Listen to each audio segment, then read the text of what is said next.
Saya Islam yang taat beribadah. Saya melaksanakan haji itu 3 kali ke Arab. Yang pertama tahun 97, kedua, ketiganya tahun 2001 saya pulang dari Arab. Jadi di Arab itu saya pernah tawaf, sa'i, balang jumroh, wukuf di Arafah, Musdalifah, gitu. Jadi saya pernah waktu masih di Arab, orang tua saya sakit ceritanya. Saya pulang ke Indonesia, bapak saya sudah percaya Yesus tahun 2000. Nah, karena bapak saya dari mengalami sakit itu, bapak saya seorang kiai punya murid namanya Pak Kasman. Pak Kasman ini punya kenalan pendeta Gultom Purba dari Tasikmalaya. Nah, singkat cerita, Pak Kasman dengan Pak Gultom itu datang ke rumah bapak saya waktu bapak saya sakit keras, geletak, nggak bisa bangun, udah menunggu hari, kata dokter, diponis dokter tinggal menunggu hari. Nah, Pak Kasman dengan Pak Gultom ini menawarkan kesembuhan melalui doa dalam nama Yesus. Bapak saya pertama kali menolak. Lebih baik mati, Pak, daripada saya harus ikut Yesus, kata bapak saya. Terus besoknya datang lagi itu Pak Gultom. Mau, Pak, didoakan biar sembuh. Kedua kali ditolak. Ketiga kalinya bapak saya coba-coba dah didoakan. Setelah didoakan sehari, 2 hari, mana doa pendeta katanya mau sembuh. Kagak. Ketiga harinya bapak saya bangun dari sakitnya, bisa makan, doyan makan. Akhirnya sembuh lah bapak saya dari tahun 2000 sampai tahun 2007. 2007 bapak saya meninggal dipanggil Tuhan. Nah, selama 2006 dari tahun 2000 sampai 2007 bapak saya kesaksian banyak jiwa yang dimenangkan. Dari kepala desa, perangkat desa, bertobat sampai hampir 1 desa di daerah Ciamis itu dibaptis semua oleh Pak Gultom dengan bapak saya. Begitu. Puji nama Tuhan, selamat pagi, shalom, jumpa lagi bersama saya di channel Mateo Steva. Sahabatku, pada hari ini kita akan melihat atau mendengarkan sebuah kesaksian dari seorang pria muslim yang dimana ia mengatakan bahwa ia sudah umroh 3 kali ke Mekah, namun pada akhirnya ia memutuskan menjadi pengikut Kristus. Dan bukan hanya dia saja, melainkan orang tua dan juga orang-orang di sekitar kampungnya. Nah, penasaran dengan videonya? Mari kita sama-sama tonton kesaksian berikut ini.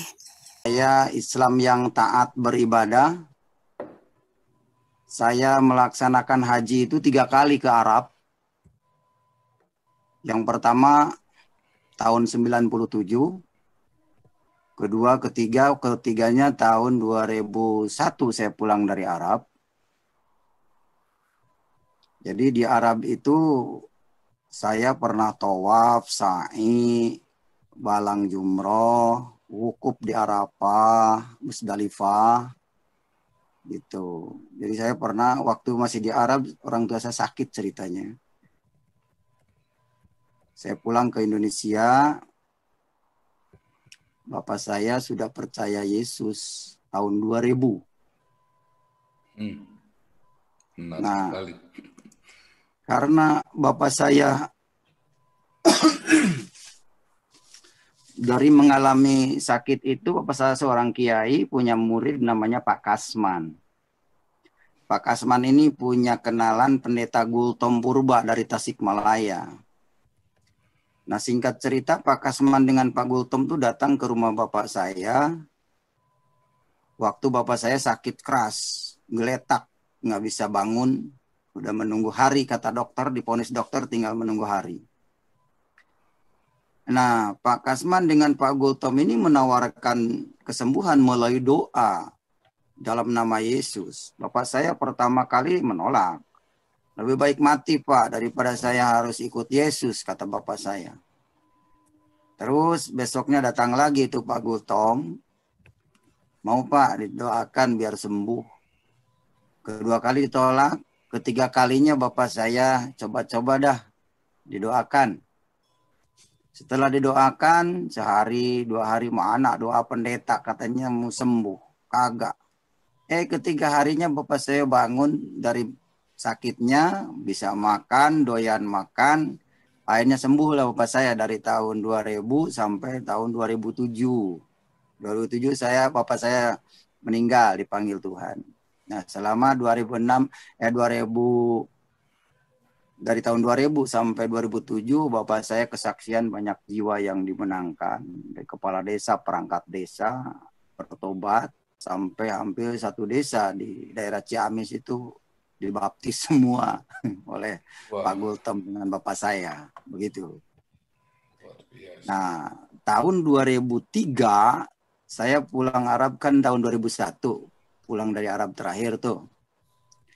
Nah, 2003 bapak saya berkunjung ke rumah saya, nginap, tapi mereka pada nggak tidur semalaman. Kenapa saya bilang nggak tidur? Pada waktu jam 2 pagi saya sudah biasa kalau jam 2 pagi itu bangun pagi, tidur sholat tahajud. Habis sholat tahajud sampai siang saya baca-baca Quran. Sampai pagi jam 6 Pak Gultom dengan bapak saya itu ngajak ke Bandung, ceritanya begitu. Nah, dalam perjalanan ke Bandung dari Ciamis sampai ke Bandung dari Ploksok Pangandaran sana, 6 jam perjalanan ke Bandung. Saya di Bandung, di dalam perjalanan itu ya diinjili, ya dihajar terus iman saya. Saya bilang saya tidak akan melepaskan Islam karena Islam itu adalah agama yang diridhoi Allah. Inna dina indallahil Islam. Sesungguhnya agama yang diridhoi Allah adalah agama Islam. Saya tidak mau Kristen itu kafir. Gitu. Nah, tapi setelah di Bandung berdebat itu tidak ada yang menang, yang kalah, tidak yang mengalah, tidak draw. Akhirnya sampai di Bandung bapak saya ngomong, "Nak, coba baca Quran yang benar. Kamu kan bawa Quran dari Arab terjemahan bahasa Indonesia. Nanti kamu di situ kalau sering baca Quran akan ketemu benang merahnya Al-Quran ini siapa sebenarnya." Begitu. Nah, ternyata saya baca-baca, ya benar juga. Saya temukan di situ ada yang namanya Ruh Allah adalah yang ditiupkan ke dalam rahim Maryam. Itu surat Al-Anbiya ayat 91.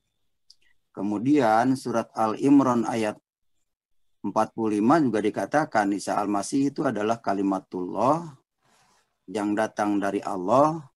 Dia terkemuka di dunia dan akhirat yang didekatkan kepada Allah. Itu Al-Imran ayat 45. Nah, kemudian ayat 55 saya bacakan juga, saya temukan bahwa orang yang kembalinya kepada Allah hanya Isa dan pengikutnya. Nah, di situ saya tergerak hati saya. Oke lah Pak, kalau begitu saya mau terima Yesus. Gitu. Nah, tahun 2003 itu saya sudah terima Yesus, belajar Alkitab, belum dibaptis, belum punya surat baptis. Begitu. Saya baptisannya di Jakarta tahun 2014. Ada baptis pindah agama Kristen. Agama Islam saya tetap Islam karena mengingat situasi dan kondisi susah berpindah agama. Jadi oke lah saya cinta Islam gak masalah, cuma hati saya untuk Yesus. Itu saja. Karena Al-Quran mengatakan bahwa jalan yang lurus itu adalah Isa Al-Masih. Seperti dikatakan surat Al-Zuhruf ayat 61. Wa innahu la ilmun li sya'ati falatamtaruna biha wa tabi'uni hada siratul mustaqim. Dan sesungguhnya Isa itu benar-benar memberi pengetahuan tentang hari kiamat. Karena itu jangan ragu-ragu, ikutilah Isa Al-Masih. Inilah jalan yang lurus. Ayat 63-nya mengatakan, Ittaqullaha wati'un, bertakwalah kepada Allah dan taatilah aku. Jadi orang bertakwa kepada Allah itu taat kepada Isa Al-Masih yang dianjurkan oleh Isa Al-Masih. Isa Al-Masih itu yang disebut bahasa Inggrisnya Yesus. Gitu. Nah, dari situlah saya mau mengikut Yesus dan mengabarkan Injil. Karena saya temukan di Alkitab surat Yohanes 14 ayat 6, akulah jalan. Kata Yesus, akulah jalan, kebenaran, dan hidup. Tidak ada seorang pun yang datang kepada Bapa kalau tidak melalui aku. Jadi saya simpulkan bahwa kalau tidak melalui Yesus, tidak ada satupun orang yang bisa mencapai ke nirwana, ke sorga. Gitu. Tidak ada yang bisa sampai ke Suralaya kalau dalam pewayangan itu. Jadi hanya melalui Yesuslah kita bisa sampai kepada Bapa. Sebagaimana yang dikatakan tadi surat Al-Imran ayat 55, ada perkataan hanya kepada akulah kembalimu. Isa dan pengikutnya kembalinya kepada Allah. Di luar itu tidak ada yang kembali kepada Allah. Nah, kenapa saya bisa meyakini itu?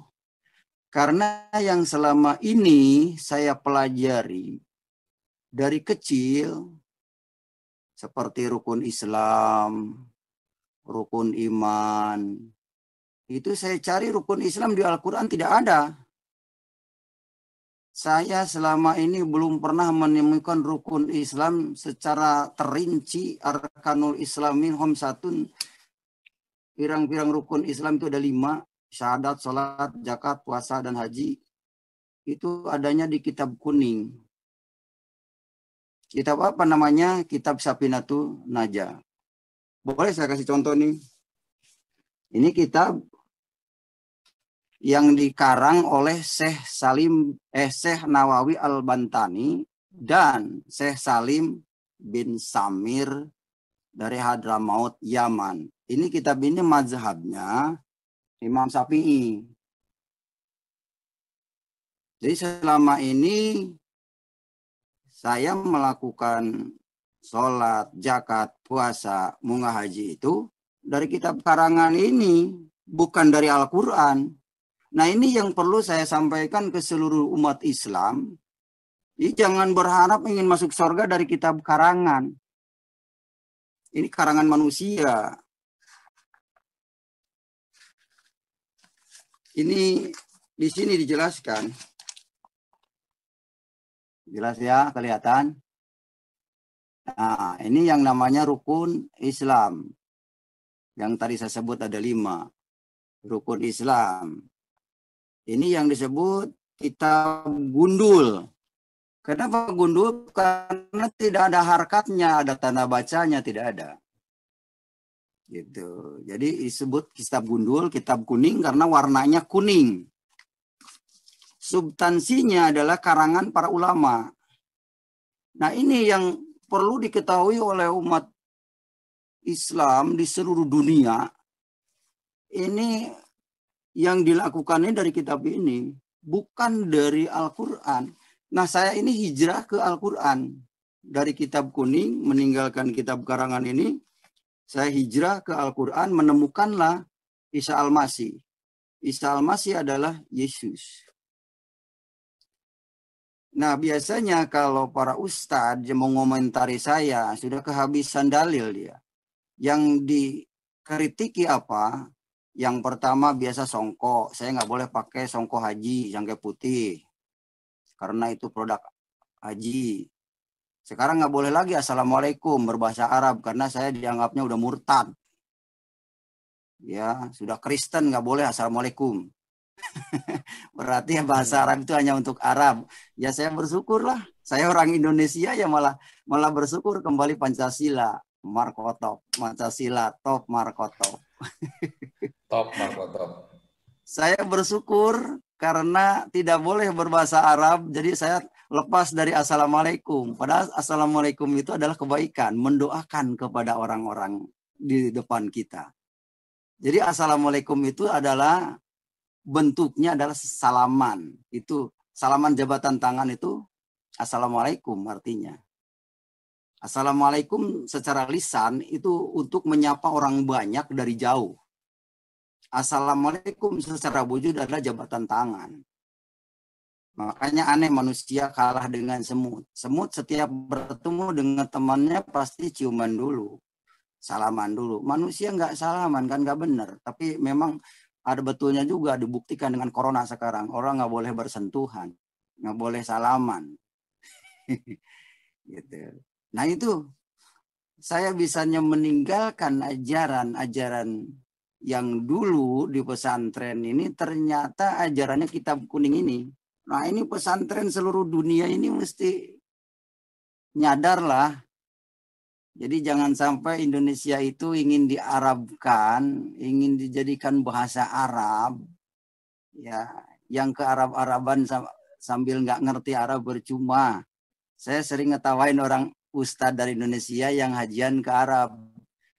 Ingin bicara dengan orang Arab, cuman orang Arabnya nggak ngerti, kiainya yang ngomong dari Indonesia juga nggak ngerti ngomong dewek-dewek. Jadi masing-masing artinya.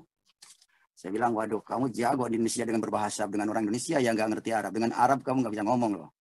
Kenapa saya mengatakan seperti itu? Kakak saya hajian, ketemu di Arab dengan saya. Saya tanya, bang, abang kan orang kaya. Apa saya katakan dulu? Duluan siapa saya dengan abang hajian? Ternyata kan begitu saya sudah di Arab, udah tawaf berkali-kali saya muterin Ka'bah, abang saya baru datang. Abang saya tuh hajiannya tahun 98 kalau nggak salah itu. Gitu. Saya berangkat ke Arab yang pertama 97. Nah di situ saya makan bareng di kota Mekah dengan kakak saya. Saya waktu makan tuh cerita, bang dulu kan ada ini udah ngomong ke abang, yuk abang udah kaya sekarang, saya masih miskin. Kita duluan naik haji. Wah kamu banyak omong. Ini sekarang nyata kan? Ya juga ya kata kakak saya. Cuman kakak saya itu belum bertobat sekarang, kakak ipar. Gitu. Nah itulah ceritanya saya di Arab itu kenapa waktu muteri Ka'bah itu kok ini batu ya saya cium gitu. Nah habis tawaf kemudian lari-lari kecil antara Safa Marwah, itu juga Safa Marwah harus putaran 7 kali. Nah baru ke 6 kali, di situ kan yang umroh itu wajibnya habis sa'i itu tahalul, potong rambut sedikit. Nah, baru 6 putaran, saya minta dipotongin rambut, nggak ada yang mau. Semuanya mengatakan saya juga belum. Jadi yang belum potong rambut nggak boleh potong rambut orang lain waktu itu aturannya. Nah, saya dalam hati, oh berarti masih kurang nih 1 kali lagi. Saya muter 1 kali lagi, begitu datang ke situ, ada orang Arab rambutnya hitam ikal, agak panjang, pakaian putih, langsung manggil saya, ya Muhammad Ta'ali. Saya buka intah, ada inta piras anagata. Taib syukran ya bu ya, syukran. Langsung potong sekret 7 kali, rambut dipotong, kemudian sholat asar.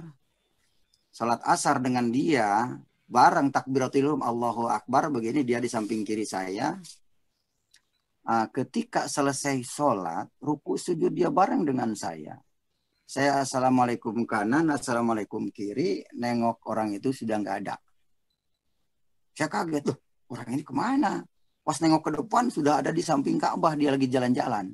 Saya pikir itu orang nggak sholat kali ya. Begitu. Nah saya dalam hati saya bertanya-tanya, jangan-jangan ini malaikat nih yang motong rambut saya.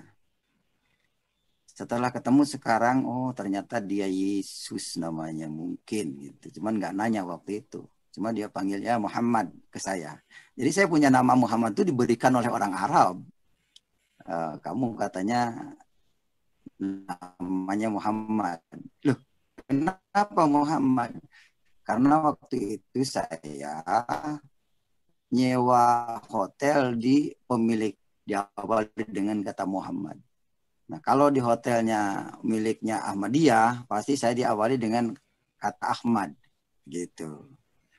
Nah, singkat cerita itu pulang, Bapak saya sudah bertobat dan saya pertobatan sampai sekarang. Saya terus mengabarkan Injil piece to piece karena saya menemukan ayat di dalam Matius 28 ayat 19 dan 20. Pergilah, jadikanlah semua bangsa muridku, baptislah mereka dalam nama Bapa, Anak, dan Roh Kudus, ajarlah apa yang diperintahkan kepadamu. Ingatlah, aku menyertai kamu sampai kesudahan zaman. Betul? Saya amalkan, itu aja perintah Tuhan yang saya amalkan adalah kabar baik demi menyelamatkan jiwa-jiwa. Saya ini menyampaikan di live streaming ini bukan bermaksud untuk merusak Islam, agama Islam, tapi saya bercerita bahwa saya meninggalkan ajaran kitab karangan Syekh Nawawi Al-Bantani. Saya meyakini Al-Quran wahyu Allah dan saya pandukan dengan Injil karena Injil itulah yang diturunkan oleh Allah. Sebagaimana dikatakan surat Al-Imran ayat yang kedua, Bismillahirrahmanirrahim. Allahu la ilaha illa huwal hayyul qayyum. Nazzala 'alaikal kitaba bil haqqi musaddiqan lima baina yadayhi wa anzala taurata wal injil. Allah itu dialah yang hidup kekal.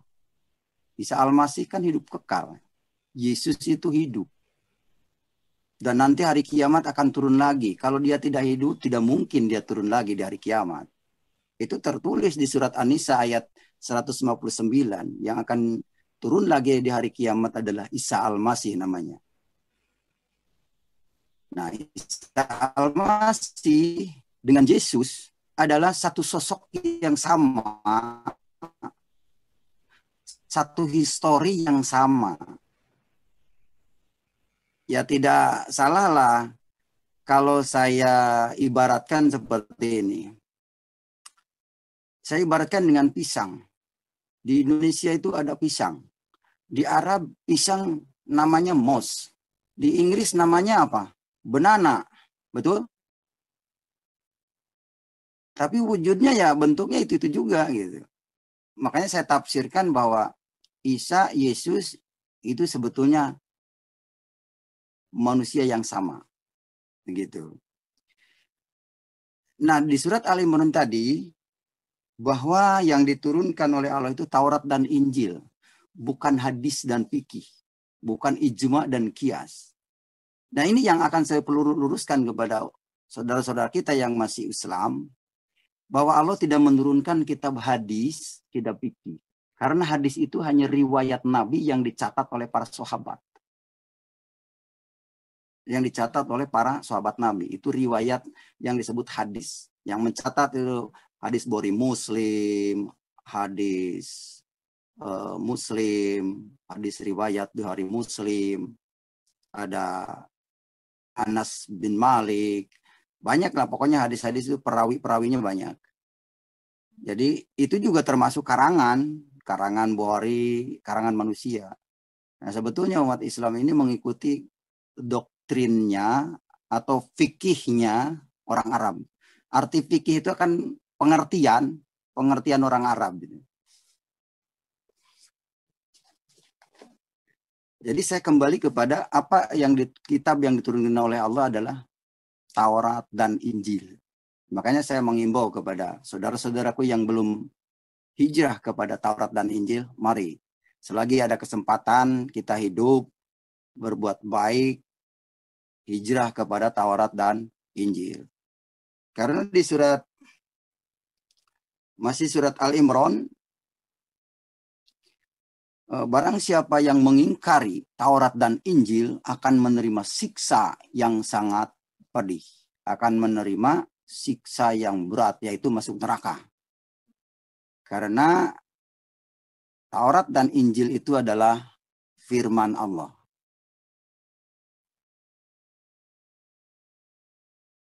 Taurat dan Injil adalah petunjuk bagi manusia. Nah, siapa yang mengambil petunjuk bukan dari Taurat dan Injil, itu pasti tersesat. Kenapa orang beribadah siang malam menanyakan jalan yang lurus? Ihdinas siratal mustaqim. Tunjukilah kami jalan yang lurus. Kalau kita cerdas, kita bisa memahami. Setiap orang menanyakan jalan yang lurus, itu orang itu sedang tersesat. Saya contoh, kemana kamu? Alamat ini kemana, Pak? Oh, itu katanya mau ke Serang. Oh, ini ke Pandeglang. Nah, orang yang bertanya itu, orang yang tidak tahu jalan. Sementara saya waktu sholat dulu, siang malam 17 kali dibaca, ihdinas siratal mustaqim, tunjukilah kami jalan yang lurus. Jalan yang lurus tidak pernah ketemu. Al-Quran surat Al-Zuhruf ayat 61 mengatakan, innahu la ilmun lisya'ati fala tamtaruna biha wa tabi'uni hada siratal mustaqim. Dan sesungguhnya Isa itu benar-benar memberi pengetahuan tentang hari kiamat, karena itu ikutilah aku jalan yang lurus. Ikut Isa itu ketemu jalan yang lurus. Nah, itulah ketemu. Jawaban ihdinas siratal mustaqim itu adanya di Isa Al-Masih. Itulah sebabnya saya yakin kepada Isa Al-Masih.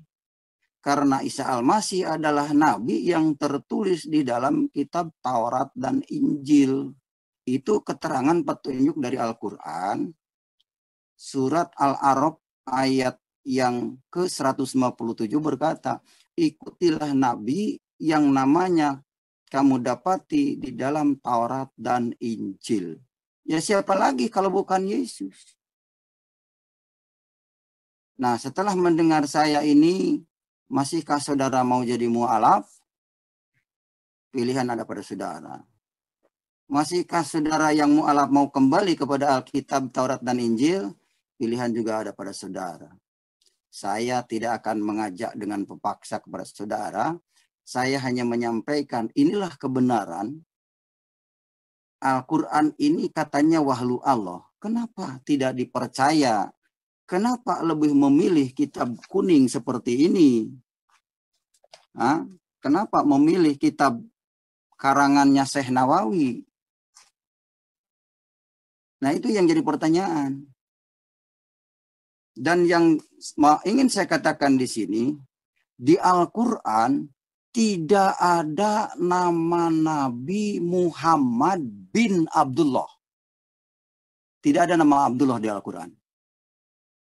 Saya cari dari 114 surat, 30 juz, 6.600 ayat, tidak ada nama Muhammad bin Abdullah. Ini yang harus diperhatikan oleh umat-umat Islam yang belum mengenal Injil. Tidak ada di Al-Quran namanya Muhammad bin Abdullah. Ada namanya Muhammad saja. Kalau Muhammad, nama Muhammad itu banyak, cuman sisipan. Yang asli ada huruf Arabnya Muhammad, yang asli hanya 4 ayat. 4 ayat di surat Al-Imran ayat 144, dan surat 33 Al-Ahzab ayat 40, itu ada kata Muhammad dan Arabnya juga. Terus di surat Al-Fat ayat 29, kemudian satu lagi lupa ya, pokoknya cuma 4 kali aja, 4 ayat nama Muhammad disebut. Itu pun hanya Muhammad saja. Tidak ada Muhammad bin Abdullah, ibunya Aminah. Jadi silsilah Muhammad di Al-Quran itu tidak ada di Al-Quran. Makanya mereka membuatlah hadis. Hadis perlu dipertanyakan keabsahannya. Sahihnya itu perlu dipertanyakan. Kenapa? Banyak yang menyimpang dari Al-Quran. Banyak yang tidak ada di Al-Quran, di hadis ada. Nah, itulah umat Islam lebih meyakini kitab hadis. Karena itu doktrin. Sebelum saya lahir hadis itu sudah ada. Jadi sudah beredar lebih dulu. Begitu. Nah, inilah alasan kenapa saya meninggalkan ajaran Islam yang radikal. Karangan manusia. Ya, kenapa saya tinggalkan? Karena saya sudah tahu ini adalah karangan manusia. Namanya jelas Syekh Nawawi Al-Bantani. Jadi selama ini kenapa Al-Quran tidak boleh dibahasakan? Karena kalau dari dulu sudah dibahasakan, saya yakin orang Sunda, orang Jawa itu sudah mengikuti Yesus dari dulu. Ya, ini sekarang dengan adanya Google terbuka semua yang disembunyikan. Hadis-hadis terbuka semua. Hadis pun mengatakan bahwa Isa Al-Masih akan turun di hari kiamat. Dan Isa Al-Masih itu akan menjadi hakim yang adil. Tapi ditambahin oleh hadis, Isa Al-Masih turun ke dunia itu katanya mau membunuh babi, mau menghancurkan salib, itu kata hadis. Kenapa membunuh babi? Babi itu masalahnya apa? Aku benci banget sama babi. Ternyata menurut Alkitab, babi itu pernah dimasuki setan yang tadinya masuk kepada manusia, orang gerasa itu diusirlah oleh Yesus, masuklah ke babi. Gitu. Makanya babi itu takut sama orang yang makan babi, iblis itu. Makanya sekarang kalau yang membenci makan babi karena tempatnya dimakan. Setan takut sama orang yang suka makan babi karena tempatnya yang tadinya lari ke babi-babi itu diizinkan oleh Yesus, larilah ke babi-babi itu. Makanya babi itu kesurupan langsung terjunlah ke sungai semuanya, mati semua. Nah, makanya sekarang membenci orang yang makan babi, itulah alasannya. Alasannya itu. Begitu. Nah, lanjut lagi. Karena dulu saya juga tidak menyangka bahwa kitab kuning ini karangan Syekh Nawawi. Jadi tidak terbuka, tidak mengerti. Karena saya mengerti bisa bahasa Arab, baca bahasa Arab, tapi artinya kan tidak mengerti. Yang dulu saya utamakan di dalam Arab itu hanya bahasanya mahorijul hurufnya, cara keluar huruf Arab dari mulut. Misalkan ihdinas shiratal mustaqim. Nah, itu harus lengkap bahasa itu seperti orang Arab mengatakan. Itu baru fasih. Artinya nggak diutamakan, harus ngerti artinya. Itu kalau dulu. Dan kitab kuning itu memang sudah turun-temurun ajaran itu. Dari saya sebelum lahir sudah itu diajarkan. Cuma dulu yang berhak megang kitab kuning ini hanya kiainya. Pendengar mah tidak perlu bawa kitab. Makanya di masjid-masjid tidak ada yang bawa kitab, baik kitab kuning, baik itu kitab Quran. Jadi para mustami itu hanya mendengarkan saja. Yang ngomong, yang ngaler ngidul itu entah benar atau tidak hanya ustadznya saja.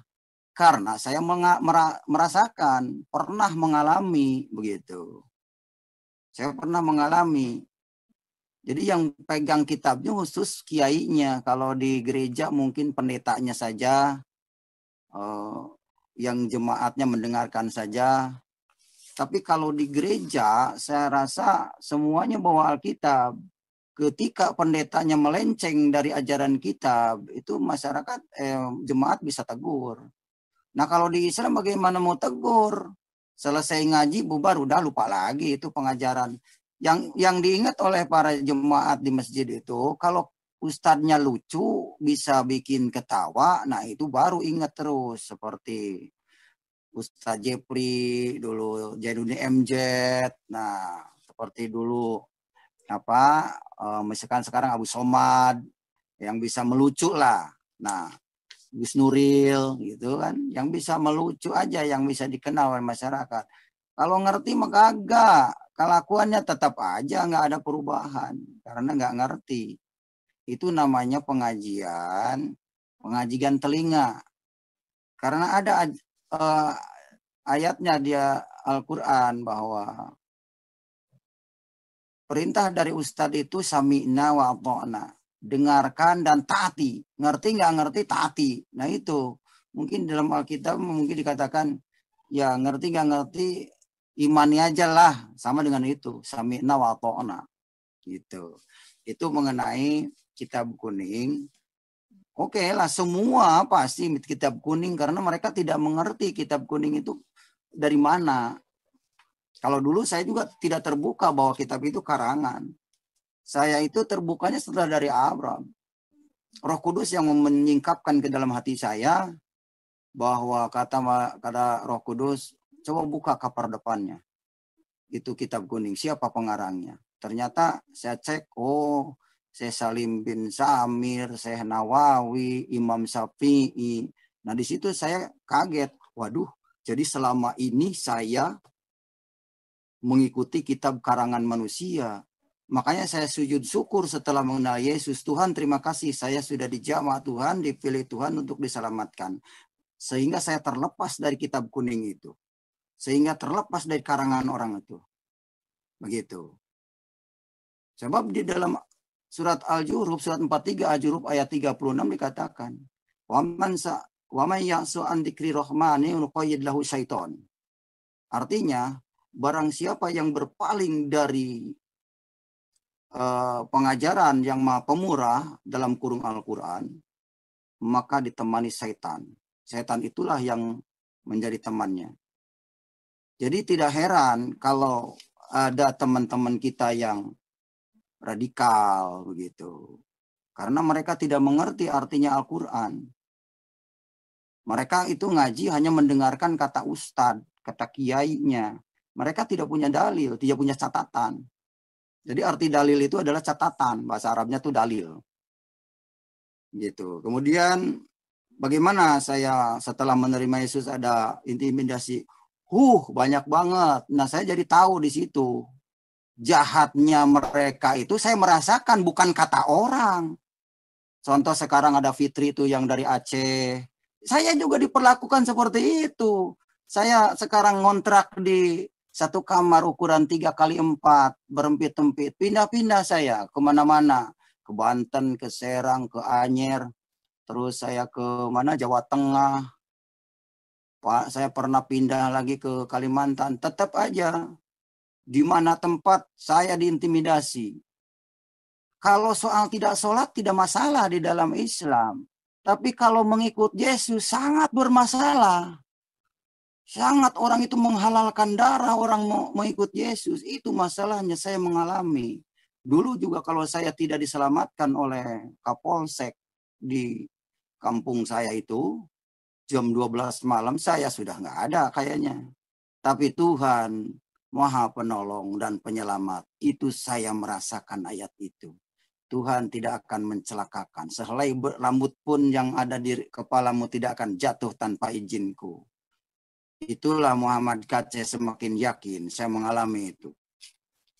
Ya, jadi saya karena jujur kakak sepupu saya kan ketua FPI juga. Saya termasuk juga anggotanya di sana dulu tahun 98. Sampai kakak saya meninggal masih tetap jadi anggota FPI. Itu disitulah saudara saja, saudara nggak mikir saudara, sudah beda agama layak dibunuh, kan itu kan ajaran tidak benar itu. Nah ini saya cerita pengalaman yang saya alami. Saya berpindah-pindah tempat ya, tapi saya sekarang sudahlah apa adanya. Dengan live streaming ini orang sudah tahu lah soal kematian, dengan cara apapun saya tidak bisa menghindari. Ada juga orang yang jatuh dari pesawat, ada yang tabrak kereta. Ya, jadi saya tidak takut dengan masalah kematian. Mati itu pasti akan terjadi, bukan kira-kira. Tapi yang saya takutkan kalau saya tidak mengenal Yesus. Tidak mengenal Allah yang hidup. tidak mengenal wujud Allah. Itu yang saya takutkan. Kalau saya tidak mengenal itu, saya mati kekal di dalam neraka. Ya. Yang ingin saya sampaikan lagi, Al-Quran sudah mengancam. Al-Quran mengancam di dalam surat Al-Ma'un ayat 4. Wawailul lil musallin, maka kecelakaanlah bagi orang-orang yang sholat. Alladzina hum an sholatihim sahun. Maka kecelakaanlah bagi orang yang sholat, mereka itu yang sholatnya tidak mengerti. Arti tidak mengerti yang dibaca waktu sholat, yang lalai bacaannya. Yang tidak mengerti arti sholat, itu akan celaka. Itu tertulis di Al-Quran. Maka tidak salah kalau surat Maryam ayat 71 mengatakan, wa in minkum illa wariduha kana ala rabbika hatman maqdiyan. Tidak ada seorang pun di antara kamu melainkan mendatangi neraka itu.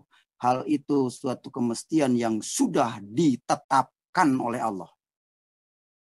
Jadi yang pertama akan masuk neraka adalah yang akan celaka orang sholat. Yang kedua itu orang sholat itu akan mendatangi neraka. Itu kata Quran. Saya hanya membacakan, bukan kata pemikiran saya, tafsiran saya, bukan. Silahkan dibaca ayatnya kalau tidak percaya. Ketika saya jadi santri, sangat ambisi. Karena ada doktrin dari gurunya yang mengatakan bahwa, oh mantap dong kalau membunuh satu orang kafir kan dapat bidadari 40. Nah itu yang membuat kita semangat membunuh. Ada hadis yang mengatakan seperti itu. Membunuh orang kafir adalah mendapat bidadari 40. Iya itu Pak. Saya Saya tahu itu. dulu mengalami saya itu radikal seperti itu. Jadi di dalam hati itu tidak ada pemaaf. Nah, ada ayat yang lihat katanya ayat 72-nya di surat 19 Maryam ayat 72 bahwa akan diselamatkan. Tapi yang diselamatkan bukan orang Islam di ayat itu. Dan akan kami selamatkan orang-orang yang beriman dan bertakwa. Bukan orang Islam. Ayat 72-nya. Yang beriman dan bertakwa. Sekarang kategori takwa itu ada di surat Al-Imran ayat 134 yang dikatakan. Yang pertama kategori takwa itu adalah menafkahkan hartanya baik dalam keadaan sempit maupun lapang. Menafkahkan harta itu bisa memberi gitu, bisa menyantuni sekalipun kita sendiri sedang susah, itu dalam keadaan sempit.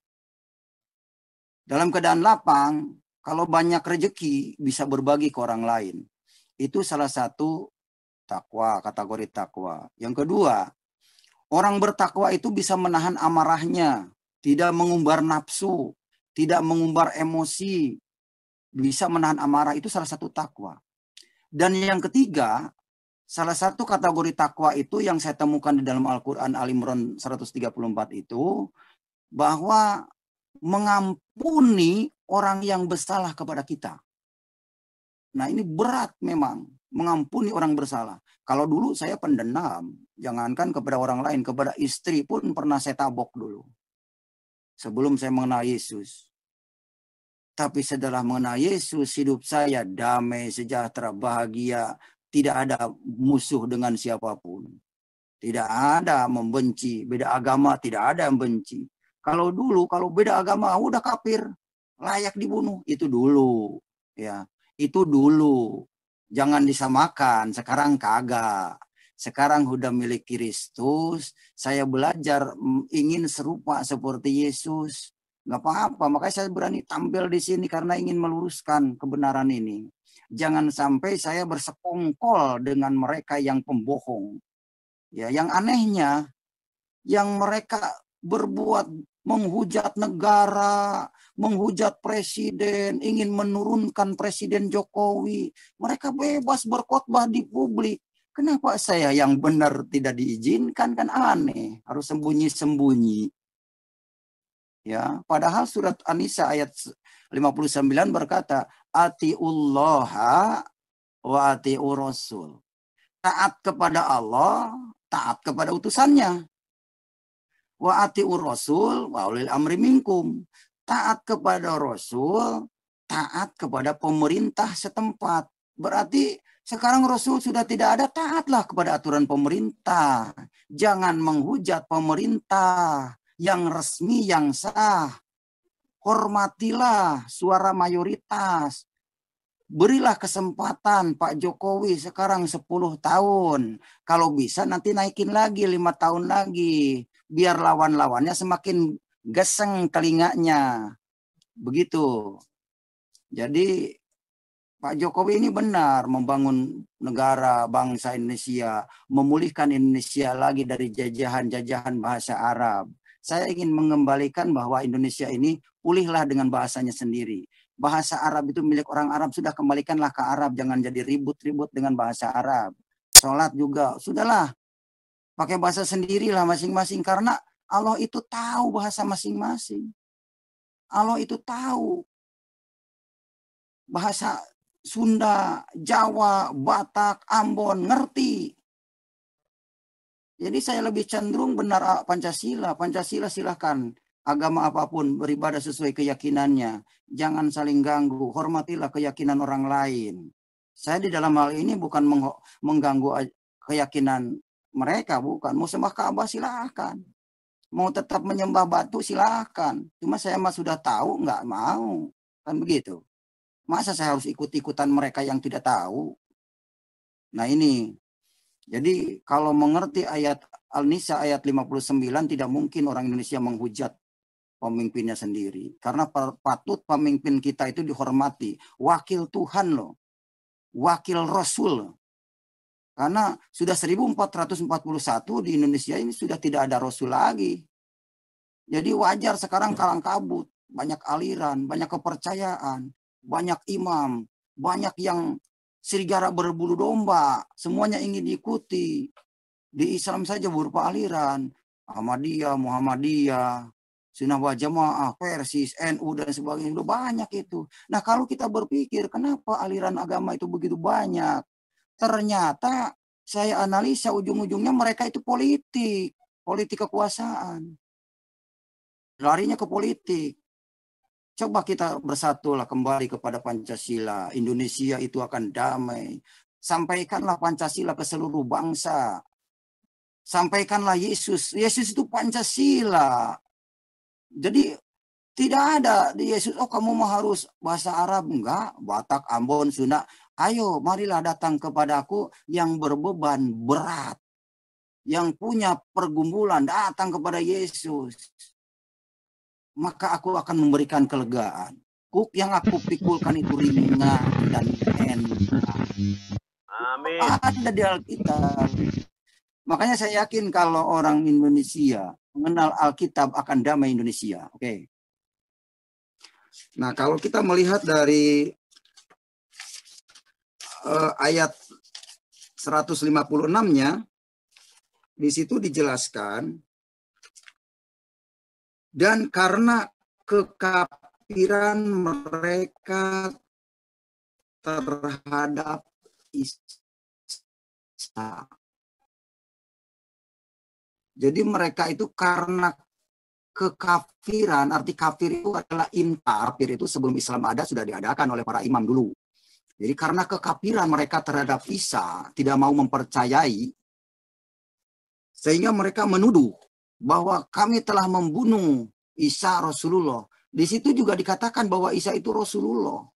Rasul Allah yang benar. Padahal tidak mereka membunuhnya, hanya mereka mengikuti berasangka belaka. Ya bagaimana bisa akurat itu cerita kalau tidak mengalami pada masa-masa itu. Sementara Quran ini turunnya kan setelah 600 tahun Yesus meninggal. Jadi tidak mengalami ketika Yesus dibunuh. Itu karena prasangkaan belaka aja. Dan disinilah sekarang saudara tahu bahwa Al-Quran ini bertentangan atau berseberangan dengan ayat surat Maryam ayat 33 itu tadi. Yang menyatakan bahwa kesejahteraan ketika lahir mati. Nah itu kata mati. lahir, mati, dan dibangkitkan kembali. Disinilah tidak tidak sejalan kalau ditafsirkan bahwa Isa itu dengan kuasa Allah diangkat langsung ke surga. Memang ada ayat 158-nya Isa itu diangkat kepada Allah. Kemudian ayat 159-nya tidak ada seorang pun dari ahli kitab kecuali akan beriman kepadanya Isa sebelum kematiannya. Dan di hari kiamat itu nanti Isa itu akan jadi saksi bagi mereka. Bukan Muhammad yang akan jadi saksi di hari kiamat. Bukan Muhammad bin Abdullah. Isa yang akan jadi saksi di hari kiamat. Nah, dengan adanya keterangan penjelasan ini, yang cerdas berpikirlah bahwa yang akan turun itu Isa. Jangan keliru. Bukan Nabi Muhammad, bukan. Nggak ada ayatnya Muhammad akan turun lagi hari kiamat. Muhammad bin Abdullah apalagi tidak tertulis pun di Al-Quran tidak ada. Yang ada Muhammad saja. Jadi antara Muhammad bin Abdullah itu tidak ada. Aminah tidak ada tadi. Benar. Jadi kita jadi tahu nih bahwa Al-Quran ini tidak secara sistematis. Tidak sinkron satu dengan yang lainnya. Bertolak belakang. Surat 3 ayat 54 yang berbunyi begini. Wa makarullah wallahu khairul makirin. Orang-orang kafir itu membuat tipu daya dan Allah membalas tipu daya mereka itu. Dan Allah sekali-kali membalas tipu daya. Nah, ini Allah yang luar biasa. Memang benar.